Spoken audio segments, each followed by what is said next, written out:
I never imagined myself here. I didn't grow up thinking I'd put myself on the front lines. I was just another neighbor, a parent, a friend. I'm not a hero. But one day I stepped inside this firehouse and saw what it meant to be part of something bigger. What it meant to answer the call.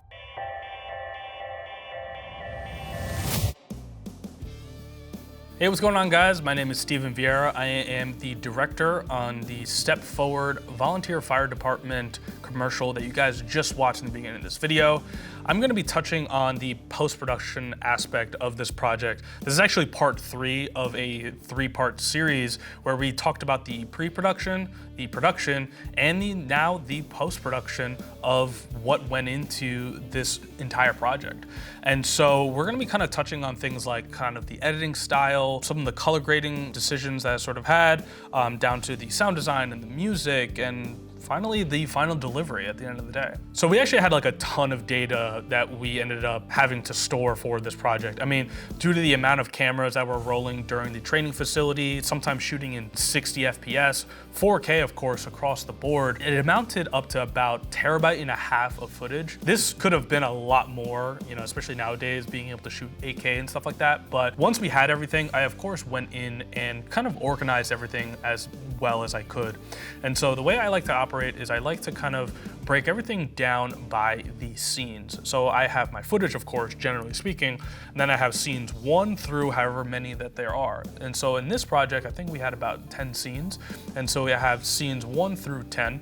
And then within there, I will have all of the footage based on the camera. And so I have FX6, FX3, the Osmo, a GoPro, whatever it might be, I'll have the camera as the folder. And within that folder, I will then have the actual file footage of that camera. I'll then rename it and put the title of the project that it is, then the scene, followed by the shot, and then the take. And then a lot of times I actually like to just end off with the actual camera model as well. Sometimes you just want to know maybe at a quick glance of what camera shot what piece of footage that you might be looking at. I'll do that for every single shot. And so I'll go in and rename every single piece of footage. Sometimes I will kind of get rid of, you know, some of the stragglers that are there that are completely unneeded. Things that like an accidental extra click of the record button where it was recording absolutely nothing or for like 2-3 seconds. But aside from that, I will actually incorporate all the pieces and rename every single one of them. So once I have all my footage renamed, I'll then actually go in and try to find a piece of music that's going to kind of guide me through my editing process. And so I utilize, you know, different services like audio, for example, or I'll use Artlist, and I'll kind of just go through and just see what kind of resonates with me when I hear it for the first time. The thing I liked about the music that we ended up settling on was the fact that it started off and kind of leaned into this idea of the sort of calm before the storm, where in the beginning, you know, it's subtle kind of piano notes that you're sort of hearing. Everything kind of feels sort of, you know, soft.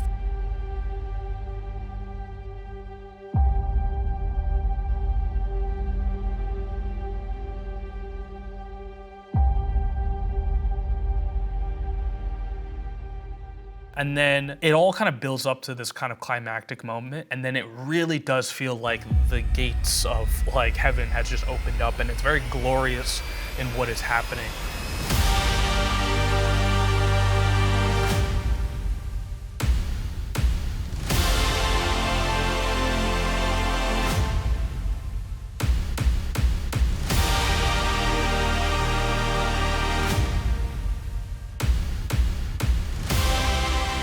And so I felt like it really represented what was happening on screen very well, where we're seeing the rec room and we're seeing the firefighters kind of just enjoying the sort of calmness before that alarm goes off and the storm finally comes through. So once I have the initial edit kind of finalized and I really know the sort of structure in terms of the timing, all of the different shots, making sure that, you know, I'm cutting to the beat whenever it makes sense to do so, I'll then start my color grading process. I actually utilize a plugin called Dehancer. They have a ton of tools to be able to make your footage look like kind of like the old school kind of filmic look. So I kind of went through a couple presets and was able to find something that I was really happy with. And from there, I kind of took that as inspiration and kind of made some tweaks and kind of tried to give it a sort of more polished look that made more sense for this project. And so I kind of want to feel very tough and sort of, you know, kind of gritty a little bit in terms of the shadows and kind of crushing a lot of the blacks and stuff like that. But at the same time, still kind of feeling sort of nostalgic at the end of the day. From there, once I kind of established my color grade, I then go back and start looking at the sound design and what I can potentially do to kind of heighten the experience. My sort of philosophy is always that audio is actually kind of 60% of the final picture, and the other 40% is the footage. And so I really want to make sure that the sound design was as good as it was going to be, given my sort of skill set. I'm not the greatest in the world, but I know kind of what sounds good and what doesn't for the most part.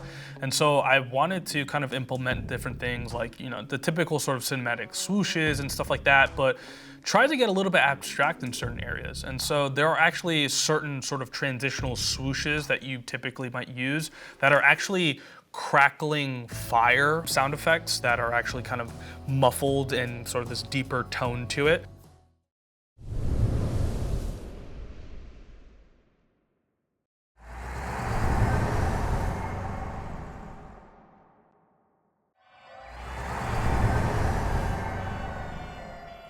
There were some other moments that I want to kind of emphasize a little bit. Things like, for example, when the locker is opened, because the camera is placed inside of this like box, I wanted it to kind of feel like you're kind of like claustrophobic, like, you know, you can't really hear as well compared to if you were to be outside. And so that's where I kind of added like low pass filters to the actual music, any of the sirens that are going off in the background, just muffling everything down so that it kind of seems like you're kind of in this condensed box before he closes it, and then everything kind of comes back to life.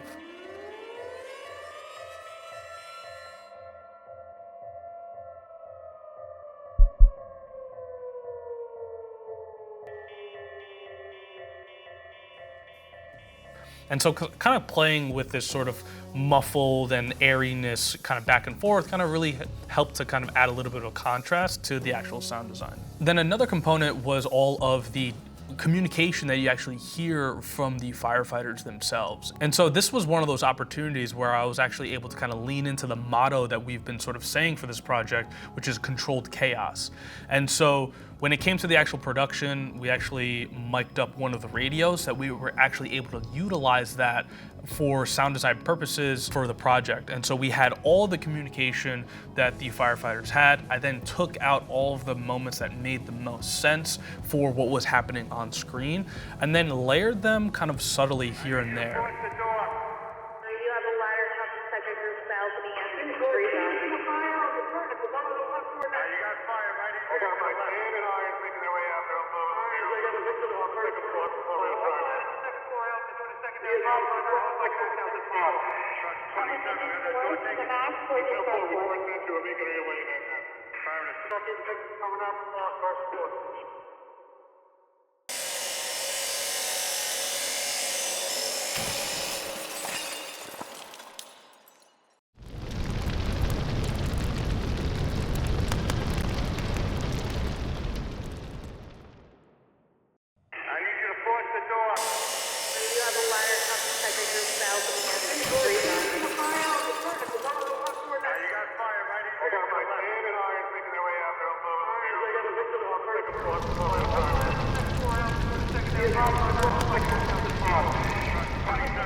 This is something that resonated really well with all the firefighters that we were doing this project for. They really loved being able to kind of hear all the communication and stuff like that. And they were actually very keen to make sure that the communication made sense. They wanted to make sure that you were hearing what you were seeing in terms of which firehouse was doing the specific operation or what certain moments and stuff like that. They just wanted to make sure that the sound was consistent, because for them, looking back and watching this, you just wanted to make it as believable and as real as possible. And so that's something that we wanted to make sure that we were able to give them at the end of the day. So for the final delivery of this entire thing, we wanted to make sure that each firehouse had something that they could walk away with. So we created 4 different versions, each one that lasted a little bit longer than the sort of official commercial time, being 1 minute. These sat at around 2 minutes and 30 seconds. And they kind of show the full story from their own specific firehouse. For the official commercial, we wanted, of course, something that was condensed down to the 1 minute mark. And so this was the tough part of trying to find the moments that we can actually take out and be able to fit everything that we wanted to fit and kind of still tell the story at the end of the day. This was very tricky to do, but I think we managed to kind of settle on something that works really well.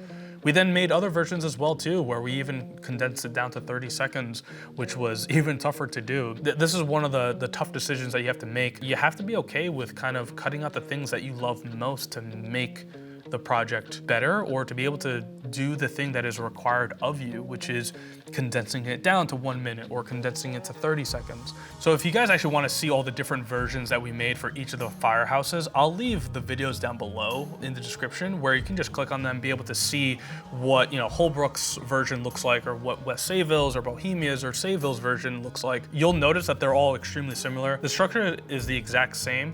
It's just the shots themselves are of course just swapped out to represent that house more specifically. So if you want to check those out, make sure to check the description down below. But aside from that, yeah, it was a ton of fun to kind of put this project together. I learned a ton. I think I learned a lot about my style and what I like and what I don't like. It's a building block where, kind of step forward and being, that didn't mean to say that, to step forward.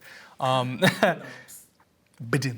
that's pretty much it. If you guys have any questions, feel free to leave in the comments down below and I can answer them more specifically on anything regarding the pre-production, the production of the actual shoot, or anything in the post-production. Feel free to leave in the comments below. I'd be more than happy to answer your questions. And also leave a comment down below which version is your favorite, or maybe what your favorite shot is, or just any comment at all. I'd really appreciate it. With that being said, thank you guys so much for watching. I will see you guys in the next video and the next project as well. And I'll see you guys later. Peace out. Laters. Bye-bye.